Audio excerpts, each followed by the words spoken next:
The 3rd of May, 1791. A day like any other, except it wasn't a day like any other in Poland, because here, in the building behind me, the Royal Castle in Poland, the great Sejm of the Polish-Lithuanian Commonwealth did something incredible. It adopted a new constitution. The agitation of the constitution, the desire for the constitution, had begun with the election of the new king, Stanislaw Augustus, at the Convocation Sejm of 1764. How this became necessary, how it was passed, and what it meant for Poland, we'll be finding out in this programme. I'm Nicholas Richardson, and this is Poland Daily History.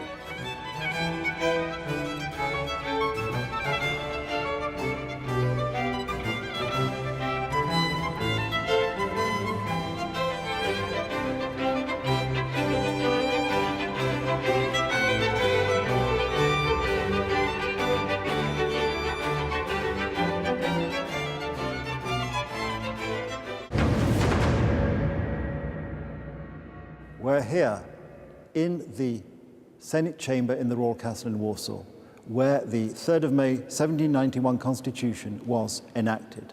And behind me is the very throne on which the king sat during the deliberations.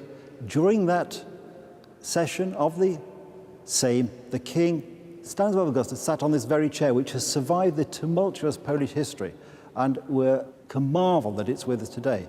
Anna, let's talk some more about the Great Sejm, which ran from 1788 to 1792, during which the Act was passed. What were the conditions which enabled this Sejm, unlike the previous occasion, to actually make some progress? Well, at that time, Catherine was focusing on other things. Poland was not her priority. She got involved in wars with Turkey and also with wars with Sweden. So you could say that Sauron's eye was turned into another direction. Exactly. Okay. Were the Prussians fighting somebody else as well at this point? Yes, they were also involved in that war, and they were trying to also take us to become part of the wars that they were fighting. But Poland resisted because the king had something more exciting to do.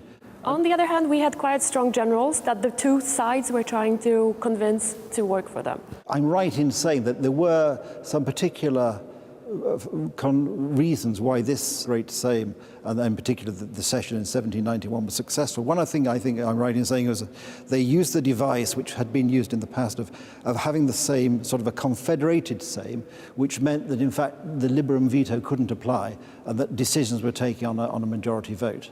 Exactly. This would happen on very special occasions. In such a case, the Sejm could not be broken. Usually, the Sejm that was called upon every 2 years was to last for 6 weeks. However, this one lasted for 4 years because it was to bring very big changes to the way the country functions as such.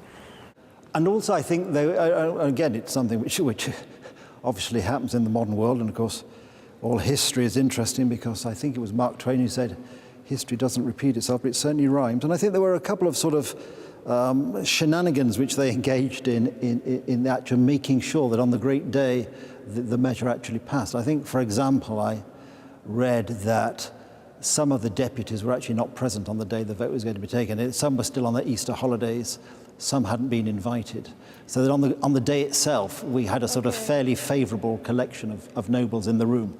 Yes, on the day that the Constitution was signed, they made sure that the opponents are not in the city, and they didn't even have to do big work about this because the decision was made right after Easter holidays, so there were many of the nobles that were not able to reach Warsaw on the date that the Constitution was signed.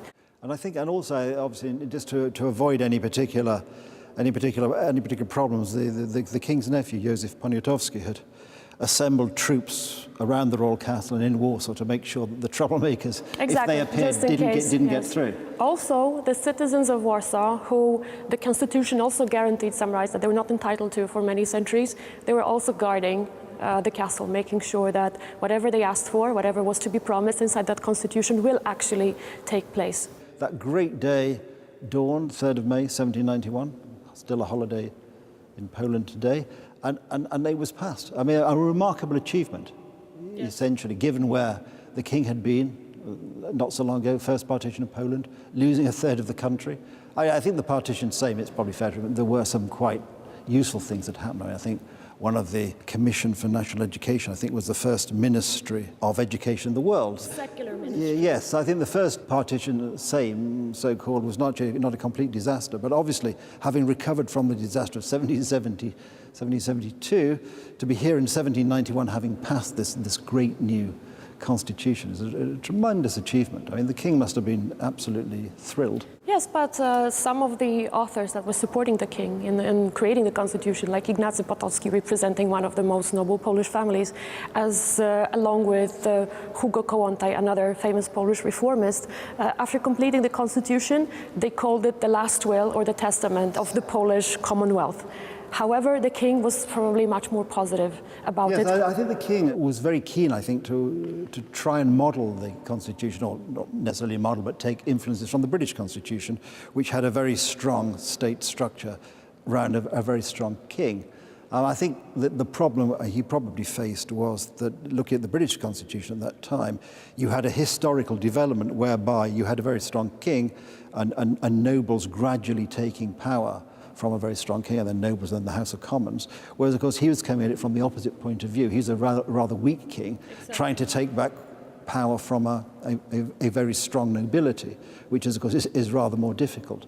And I think there are some other quite interesting examples. I mean, I think the king, the constitution, was influenced, obviously, by the Enlightenment thinking of people like Montesquieu, and the idea of the separation of powers, separation between the legislature and the judiciary, and the executive. Whereas, of course, in the English system, although we have that, that was not rather interestingly, that was not the fundamental driver. The fundamental driver in England was the rule of law, the concept which was rather poetically put by Lord Denning, a great judge of the 20th century, however mighty you be, the law is above you. So the separation of powers, I think, in the British system was a subtlety, but was not quite as apparent. And up until Tony Blair's reforms, when he became Prime Minister in 1997, we had the character of the Lord Chancellor, who was at once the head of the judiciary.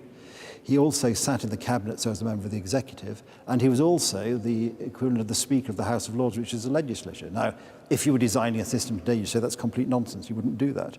But it actually served our nation very well. But, of course, being in continental Europe as we are in Poland, the king with the Enlightenment values, Montesquieu, these sort of people, the separation of powers was, I think, what he sought to achieve, which would be fantastic. And of course, the removal of the awkward things like confederations, liberum veto. Liberum veto. Also, he limited the powers of the magnates, but he didn't do it directly. He wasn't able to control them in any way. So he took the voice away from, let's say, the lowest levels of Polish aristocracy, the poorest people who had the less to say, but they had the same voice in the Polish parliament. And they were the ones that were easiest to bribe. So they were the ones that their voice was taken away. They were not able to have the rights that they enjoyed before. And this way, the magnates were not able to bribe them. So that's a great step forward. And when you look at where Poland came, obviously Poland had even you start back in the 13th century, you had this marvellous development where it had this democratic system. In theory, this marvellously functioning democratic state, great tolerance, necessarily if 60% of your population were not Polish, different religions, and yet the system had become corrupted. So this is a marvellous moment, I think, on the 3rd of May 1791, when you finally had a modern constitution, which actually really this time it appeared was going to make sure that there would be no slipping back. You got the nobles under control. You had a modern functioning constitution by the standards of the day. It was very exciting. Yeah, for the first time we had a centralized treasury, for example. Yes, this didn't exist before.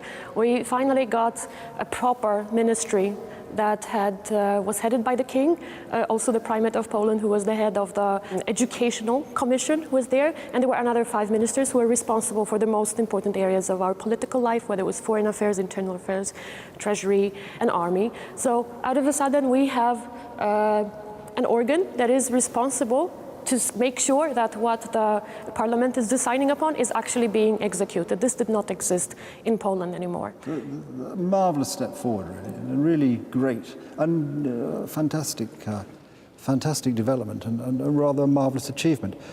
So there we have it. Finally, we're in this room. The new constitution was adopted. Known as the Constitution, technically it was the Government Act, but that's a quibble only lawyers would ever think about. And we now can think, fantastic, we've achieved it. We'll find out later what the reaction was to the Constitution. We'll look at the Constitution itself and see what impact this had, not only on Poland, but on Europe as a whole.